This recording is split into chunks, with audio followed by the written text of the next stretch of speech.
what you're essentially saying really is that schools should almost be training grounds for jobs, for skills that you're going to use in jobs as they go on. That's not... Okay. No, that's not what I'm saying.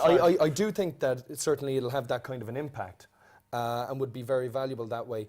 But what I do think especially is that it should provide access to a lot of different things. And I also do think that certain things should be forced on the students as well. Languages, for example. I think that maybe, learning French, German, Italian, Chinese. Barry, you're shaking your head. Come on in. That should be forced a little bit more. You're shaking your head, Barry. Come on in. I think maths and English, as I said, to a point where they're sort of an efficient level. But after that, I think the best person to ask what they want to do and do with their study time after that is the child. I think the whole education system is keeping kids back and students in third level. Let me just jump in there. Would you then be pro people going into university at a later stage of their life? Well, this thing, for most students now, they tend to go to university and then go off around Australia for a year and that kind of thing. I think they should do it the other way around.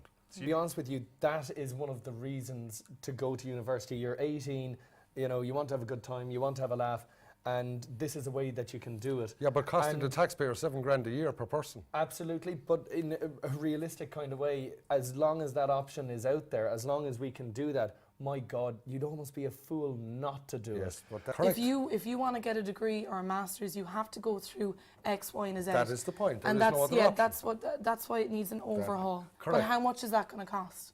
To overhaul the system. Yeah.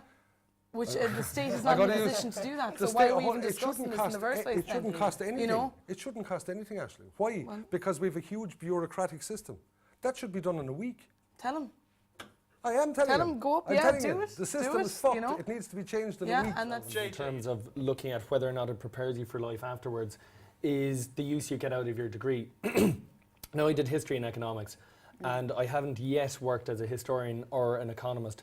But do I think it was a good idea to do a degree and to do a master's? Absolutely. And it comes down to something, the piece of paper that you get at the end of it, okay? Well, what's that piece of paper actually worth? I suppose is what we're going to dig into. Believe me, I'd actually say that it's worth a lot to me. And one of the reasons for saying that is because I had friends who didn't have those pieces of paper, who would have left school at 14, this kind of a thing. Their lives went off in all sorts of directions. I mean, like one of them ended up in prison, for example. So he, in particular, would have always said it to me about the value of the pieces of paper. And certainly, I think it opened up doors to me. Once again, I'm going to jump in with the man shaking his head on the end there. The man so who left school at 14. What you're actually saying here is that the reason to get a piece of paper is so that you don't go to prison. No, I didn't say that at all. I used that as a very extreme example, absolutely, but it's a true example. Definitely, most people who don't have degrees don't go to prison. Most people who drop out of school at 14 don't go to prison. But certainly, maybe it's a case of the emperor's new clothes here. But you know what I noticed? The day I finished college, right? Years of slog and crap and labour. The day I finished college, I remember crossing the road outside college thinking, oh my God, it's all over, it's done, it's tied up. I'm worth so much more than I was yesterday, is what I thought. I had this new level of self-esteem, this new belief that I was actually worth something. Question to all of the panel here. Should we be letting the jobs dictate the degrees? PayPal just had to get 500 people in from abroad to fill their jobs because not enough people could speak languages. That is a disgrace. 500 people coming from abroad because we can't fill the jobs. There's 1,500 IT jobs unfilled. And why is that? Because our people aren't qualified properly. Sure, we've got people who like to design software and things, but they can't do the real jobs we need in IT. We say IT jobs. IT jobs means a load of different jobs. To the average Joe Soap or the average layman, IT is IT, but it's not really. We need to focus. If somebody didn't design them, what would be there to build? Somebody has to design them. But I'm saying we have to get our people in abroad because we're not making the right courses. The match-up of skills available in Ireland with the jobs that are available in Ireland. That is what we need to do. That's what you're talking about. Because this nonsense of people going off doing basket-making courses and things, not that I'm knocking the people who make baskets. I was going to say, frankly... Everybody needs a basket. Everybody needs a basket. It's on your CV, dude. It's on my CV. Basket-making, weaving, all sorts of things. Tapestries. Has technology destroyed the quality of relationships? Jay? Chris, this is a 15-minute show, so thank you for dropping an A-bomb in here. It's what I do best. Well, look, what I'd say is it has certainly destroyed the quality of socialising, and by destroying the quality of socialising, of course you're going to affect relationships. So I think it's probably really good for sad loser loners who spend all their time in their fucking bedrooms, playing World of Warcraft. Don't put down the sad loser loners. Come on, hang on. Well, okay, they put themselves down, to be honest with you, just by staying in their bedrooms, playing World of Warcraft the whole time. Which you can hook up on. Apparently you can, but everything is turned into a hookup device nowadays. But even I find technology has made relationships difficult because you text your boyfriend, he Facebooks you back, you email him back, but then he's WhatsApped you. It's very hard to keep up with relationships nowadays. You're or even words I don't understand. But they never take down the pictures of the exes, which men, you need to do. Actually, I disagree, and I'll tell you for 2 reasons. One reason is that, why hide it? Why not just leave the pictures because there? Second reason, hang on, there are 2 reasons here, to be honest with you. Okay, sometimes it is appropriate to take some of the pictures down. Yeah. Let's say one girl you went out with, really hot. Yeah. Leave those pictures up. Take those pictures down. No. You want them your girlfriend getting a complex? Yes, you do. You absolutely do. Power. All right. You don't need to see that your boyfriend's ex was hotter than you, or that they seemed happier than you, or that they were together, that they had a better relationship than you had. Pictures from Thailand, this kind of thing, on a beach, amazing pictures. Put that out there, If you were unable to do anything on your own in Thailand. Hello and welcome to Feck TV's Marriage and Relationship Debate Part 2. Now before we begin, Breed has a little something to say. Thank you for that, Chris. That's okay. Unfortunately, in part 1 of this documentary series, I was completely wrong to say something that I said. I've received a number of calls, phone calls, emails, text messages and Facebook messages, which you can still get me on at fecktv.com or visit our Facebook page on. Not to mention the notes on my windscreen, the block through the window. I've received a lot of communication with respect to the fact that I said women do not watch pornography. I would like to state that this is absolutely incorrect. As I've discovered, 66% of women do enjoy pornography. And were I to remove the massive stick from up my arse, I would also enjoy pornography. Since phones have come along, people have found it easier than ever to cheat on their partner, on their better half or worse half or whatever. Since people have had the ability to go out on a Saturday night and call their ex or their friend or fuck buddy or whatever it is at 3 o'clock in the morning and hook up, these things have been easier than ever. Since a guy can now go out, have a few drinks, and bring back that one who gave. So why not erase these pictures? Why not erase these text messages? Why not erase all of this? What you're actually saying as well, though, is that people are intrinsically untrustworthy.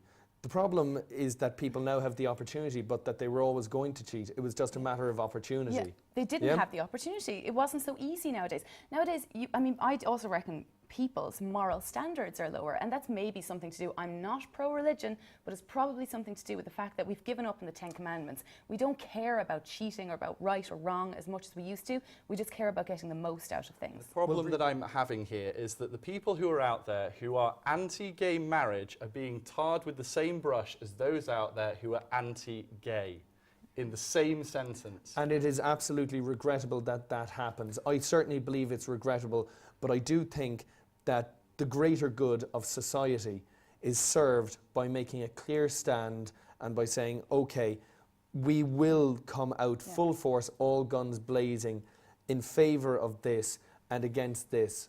There has yet to be an actual chilled out debate on it. Until you give the homosexual community the ability to behave normally like the rest of us, to have marriage, to be treated equally, they're never going to be treated and seen as equal. How could they? They don't have. But the problem is that you're talking about the legal side, the rights, the equality there.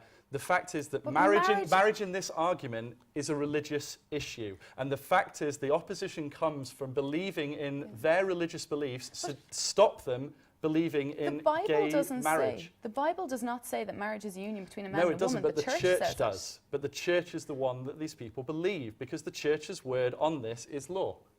When we go forward into the future, you're saying that actually the chance of open relationships, swinging, that kind of thing is going to be more prevalent? Absolutely, yeah. Yeah, look at it this way. Over time, people are becoming more extroverted. This is a known fact. This has been studied.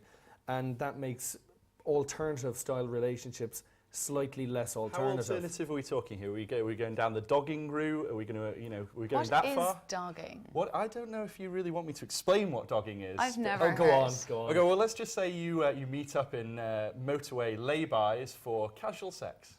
Oh. Yes, so that other people can watch you as well. Oh yeah, it's all about the watching. Yeah, The voyeurism. It's sort of like aspect. public performance, that kind of a thing. Okay. Yeah. Yeah.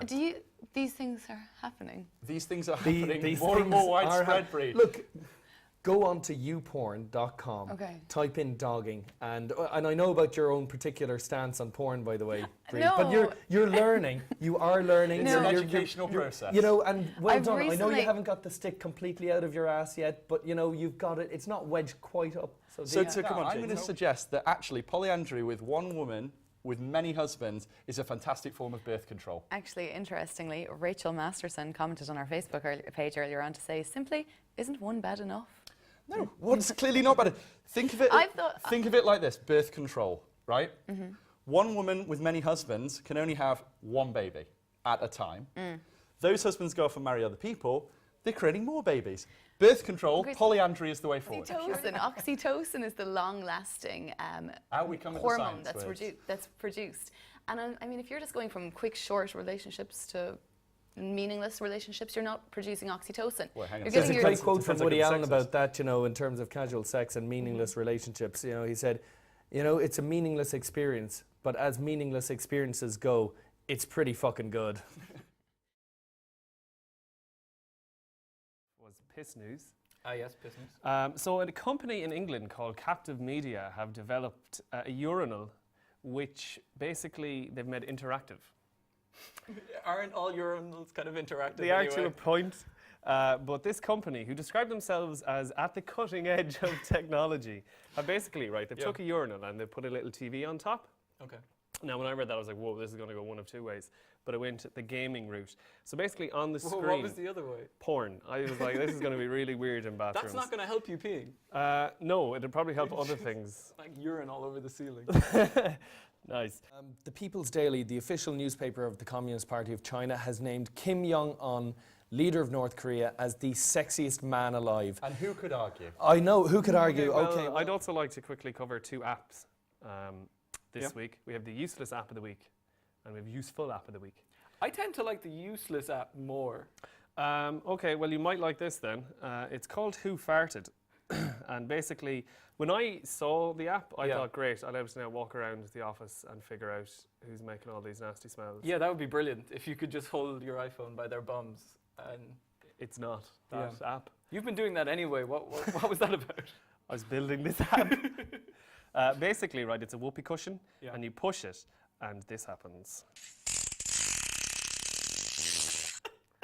It's a collection of fart noises. How many fart noises are there? They just keep going, they're random.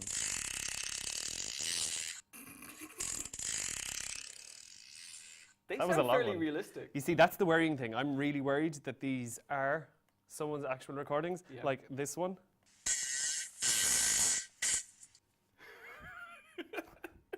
And the Wicklow business people have actually said that, in fairness, it was very windy. It could have blown away. However, a 60-foot snowman blowing away, you'd imagine. I like to believe in a theft story. Equally, here. someone stealing a 60-foot I know, snowman. where do you hide a 60-foot snowman as well?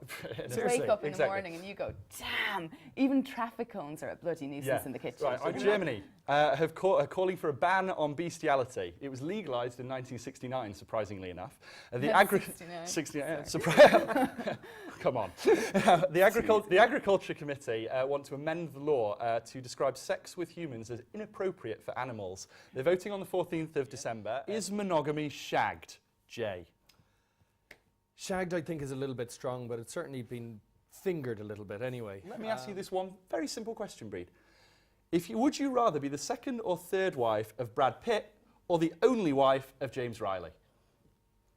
Yeah. That is a ridiculous. There you go.